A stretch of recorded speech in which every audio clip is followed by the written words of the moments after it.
Often in presenting Hinduism's practices, the actions themselves are described with little or no explanation of their purpose. This may have worked well in days of yore, but today practitioners demand clear reasons and insights into their sadhanas. 4 traditional practices can inform our explanation. 1. Hindus are taught to follow Dharma and refrain from adharmic actions, such as harming others, stealing, and lying. 2. Seva, selfless service, is to be done regularly. 3. Puja is performed or attended in the home shrine daily and weekly at a nearby temple. 4. The disciplines of Raja Yoga, which include profound forms of meditation, are a daily practice for the most devout. What makes these practices important? A rationale for religious practices in Western faiths is that they define the good path which leads the observant to heaven.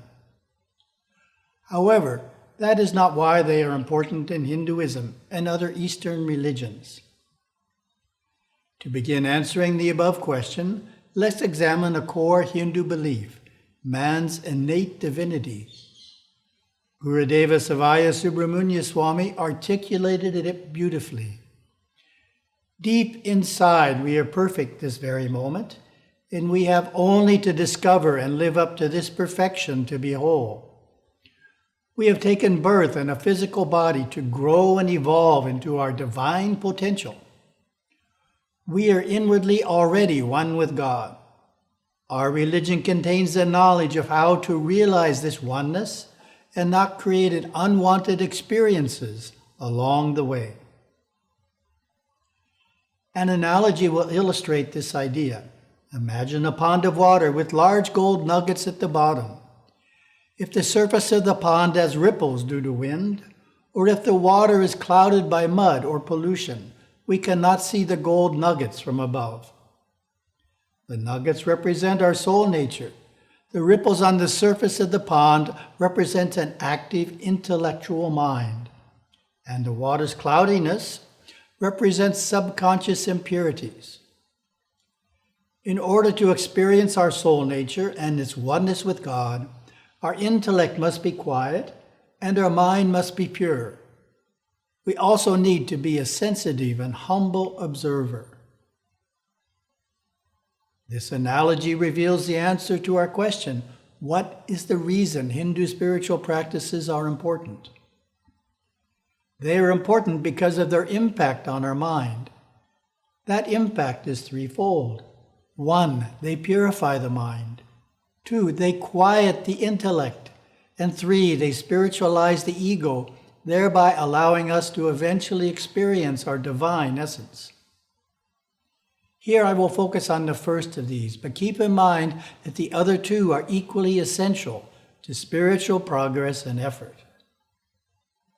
An entry in the Encyclopedia of Hinduism tells us Shuddhi means purification. Chitta is mind. Purification of the mind, Chitta Shuddhi, may be called the essence of all spiritual endeavors.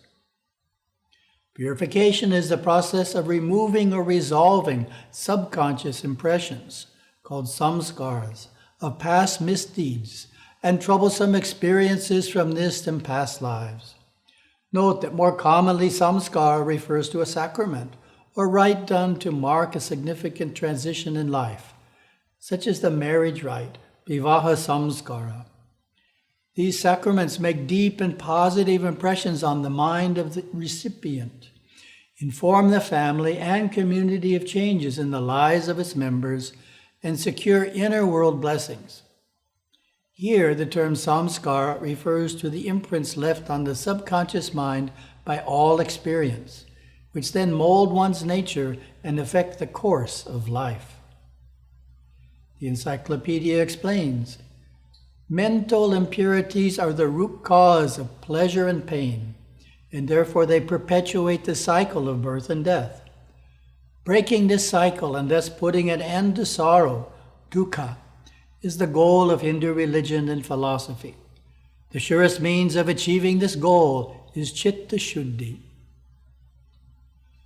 The 4 practices mentioned above, Dharma, Seva, Puja, and Yoga, purify the mind in the following ways. Dharma.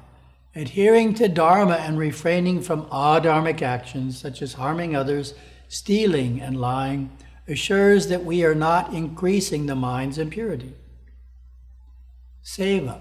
Also known as Karma Yoga, Seva is a powerful tool for reducing mental impurities. Adi Shankara expressed this in Vivekachudamani.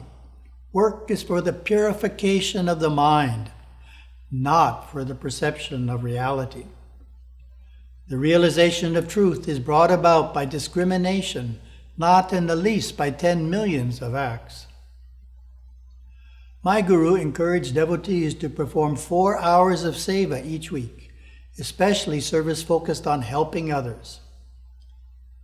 Lift their burdens just a little bit, and unknowingly perhaps, you may lift something that is burdening your mind. You erase and wipe clean the mirror of your own mind through helping another.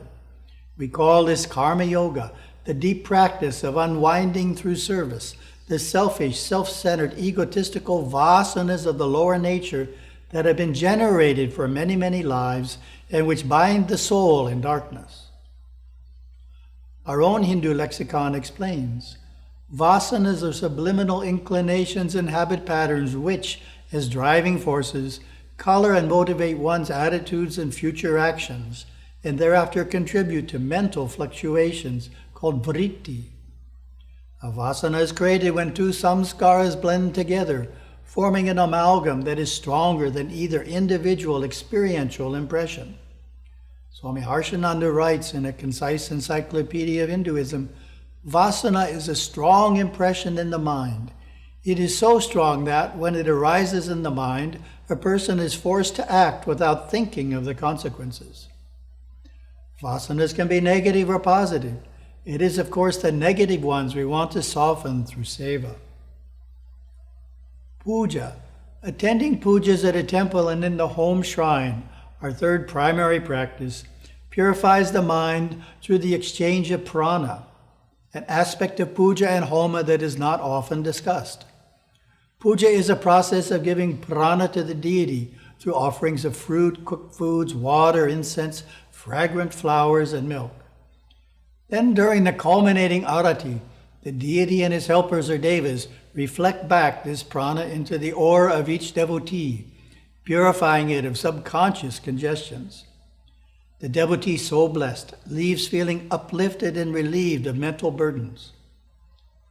After an elaborate homa performed in our Hawaii temple by his 3 priests, Chayandrapuri Mahaswamiji of Kailas Ashram in Bengaluru, India, explained that Agni, the messenger god of fire, conveys the offerings in a purified form to the deity, who then uses the prana to bless those present. The effect of such blessings can be life-altering, as Gurudeva observed. Darshan coming from the great temples of our gods can change the patterns of karma, dating back many past lives, clearing and clarifying conditions that were created hundreds of years ago and are but seeds now waiting to manifest in the future. Through the grace of the gods, those seeds can be removed if the manifestation in the future would not enhance the evolution of the soul. Raja Yoga. Rishi Patanjali extols the purifying power of our 4th practice, Raja Yoga, in his Yoga Sutra. When the 8 limbs of yoga are practiced, impurities dwindle and radiant knowledge manifests, leading to discrimination as to the difference. He particularly highlights the purifying effect of austerity, or tapas, which is part of the 2nd limb, niyama.